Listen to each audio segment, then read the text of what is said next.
Hey, how's it going, everybody? It's RC Maxfield here for the Back to 12 podcast. And in today's video, we'll preview both the tight end and offensive line position for the Red Raiders this year. Will they be better at the point of attack? And then also, well, we've got a Micah Hudson update as Rivals has released an article yesterday talking about some of the biggest names in high school recruiting, and Micah Hudson was one of them. What did they have to say about where the Red Raiders stand and other schools in the mix for the five-star wide receiver out of Lake Belton? We'll discuss that and more. But before we do, be sure to hit that subscribe button to stay in the know on Texas Tech football all year long. We'll be discussing the Big 12 as well from a sports betting angle. We'll also have the latest breaking news in the Big 12 and much, much more. So if you want to join this Big 12 and Texas Tech interactive community here on YouTube, hit that subscribe button. And hey, while you're at it, you might as well like the video as well. All right, let's jump into this from the tight end side, because last year they really weren't used that much. We'll get to that in just a second, but let's look at the projected depth chart for the Red Raiders going into 2023. At the number one spot, you got the Texas A&M transfer from last year and one of the highest rated tight end recruits of all time in Baylor Cupp. He's just been struggling through injuries. He played a lot last year. I think he expects to play a little bit more this year and be more of an impact guy across the middle and not on the, edge of the line where he was asked to block quite a bit. Then you've got Mason Tharp, the giant right there, right? At the number 2 spot for me. Henry Teeter gets to come back as a super senior for the Red Raiders. I have him in the 3 spot. Then you've got Jaden York at the 4, and then at the 5 spot in terms of the depth chart for the Red Raiders, at least the projected depth chart for me, you've got Charles Robinson, and then you've got Jack there, Jackie. I don't know really who's going to be that 5 spot. I think it's probably going to be interchangeable if we're being honest about it. But the guys you need to know are Cup, Tharp, and Teeter, and don't count out Jaden York. I think he could have an impact this year in a multitude of ways for the Red Raiders, almost used as a chess piece from that tight end spot for the Red Raiders. Now, I mentioned a little bit earlier that they didn't really have a lot of production last year from the tight end spot. Looking at the whole numbers, this is for the entire tight end room. They had 30 catches, 293 yards. That averages out to just under 10 yards a catch and 5 touchdowns. Do I think this will improve? I think slightly, yes, but I don't know how much. I will say this: it has a much better opportunity to get better. And the reason being is this.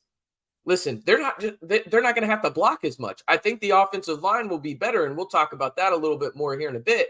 But the offensive line should be better, so that in theory should allow the tight ends to have the more opportunities to run routes, be involved in the passing game a little bit more. Baylor Cupp is athletic. We've seen that. Mason Tharp, if he can battle through those knee injuries, which I think he'll be fine, he can play through, right? Then you've got Henry Teeter, who can be used kind of as that chess piece already at the tight end spot, where you can use him as an extra lineman if you want, use him as a fullback, have him go out wide, whatever it is, right? Like, he can do those kinds of things.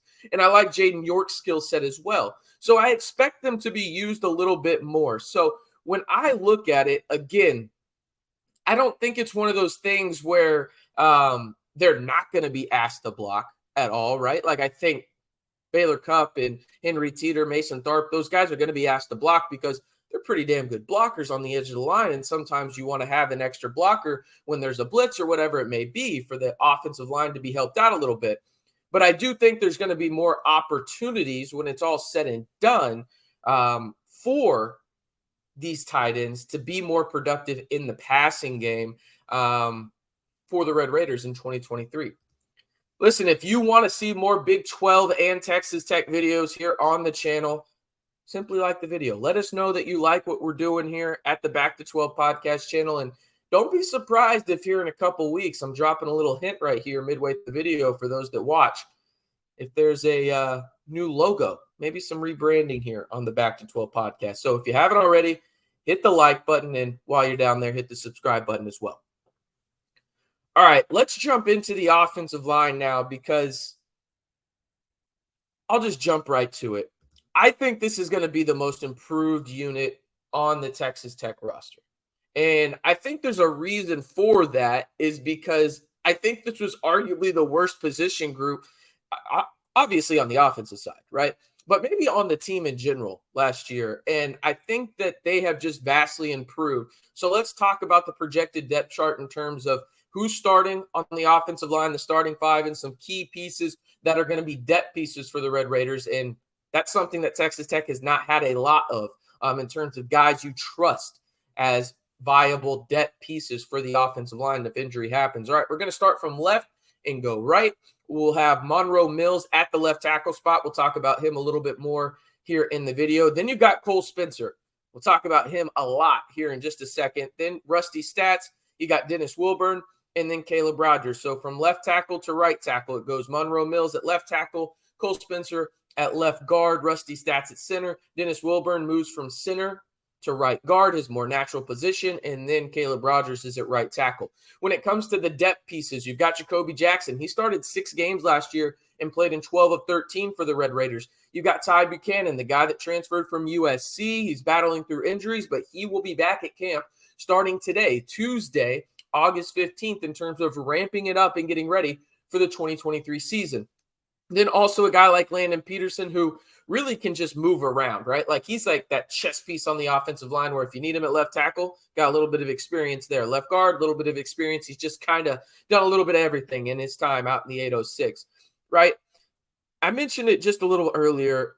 An improvement to just average on this offensive line will do absolute wonders for the Texas Tech offense. A Texas Tech offense that averaged north of 31 points a game last year. Think about that, okay? I think it could get better. I think it could get more efficient, right, with better offensive line play. And the key players for me on this offensive line have to start with Cole Spencer. If you saw the thumbnail, he's the guy that's blacked out on it. And the reason is because I think he is legitimately, arguably the second most important player on the Texas Tech offense this year. And the reason being is this. He's a former All-American. He knows how to play in Zach Kittley's offense, right? And he's a super senior that has vast experience playing at a high level. He's your best offensive lineman. Don't take my word for it. Go hear what Joey McGuire has to say about him. He's spoken highly multiple times about Cole Spencer. And Cole Spencer is now healthy. He's had a year to recover from the injury that kept him out last year where he got a medical red shirt.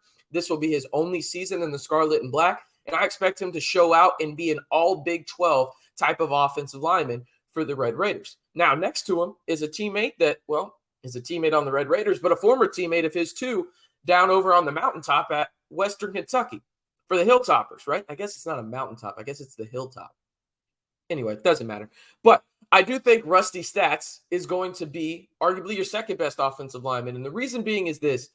When it comes to the offense, listen, everybody knows the quarterback is the most important player on it. I don't think that's up for debate. But I think there is a strong argument that the second most important player on your offense is your center.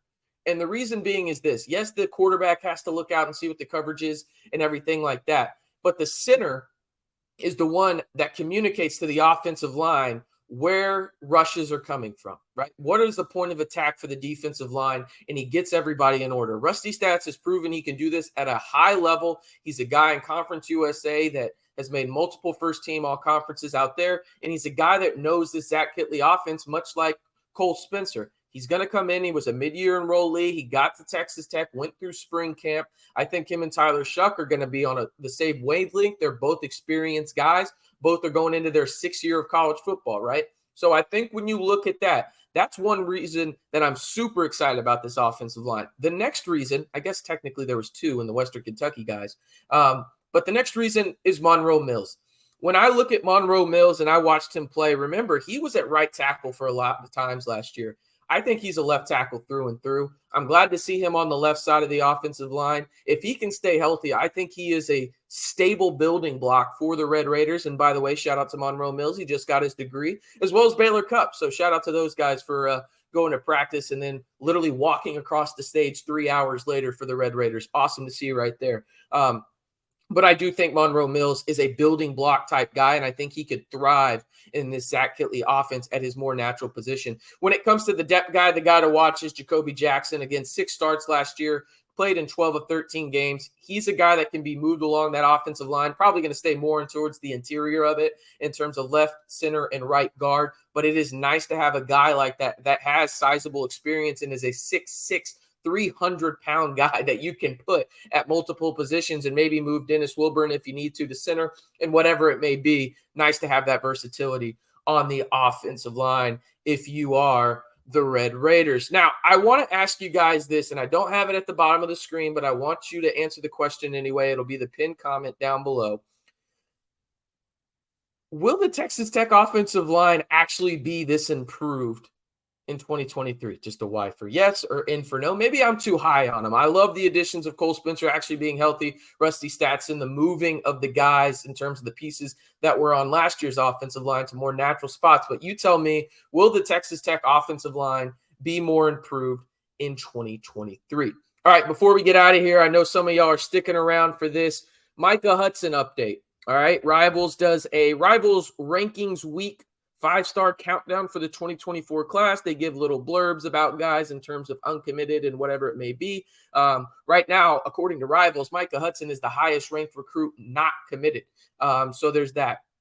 This is what Rivals had to say about Micah Hudson. We think Micah Hudson could be a slightly more physical Garrett Wilson at the same stage. A mistake was made not moving Wilson to the 5-star status, although he was number 32 in the 2019 class. But the same issues won't be made with Micah Hudson, or the same mistakes, excuse me.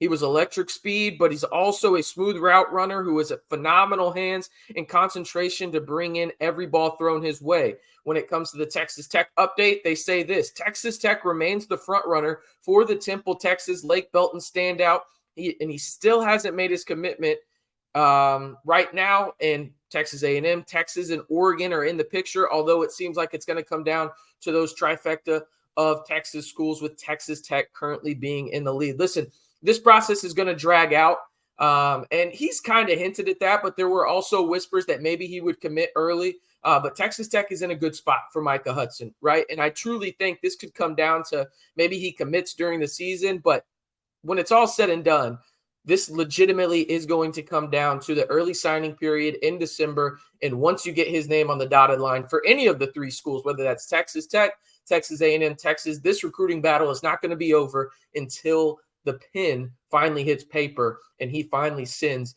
his letter of intent in on that front. But one more time before we get out of here, be sure to hit that subscribe button and hit the notification bell while we're at it. I know that 69% of y'all watch these videos that aren't subscribed, so you might as well hit the subscribe button if you're watching, right? Stay in the know on Texas Tech football all year long and everything Big 12 right here on your one-stop shop for everything Texas Tech and Big 12, the Back to 12 podcast channel.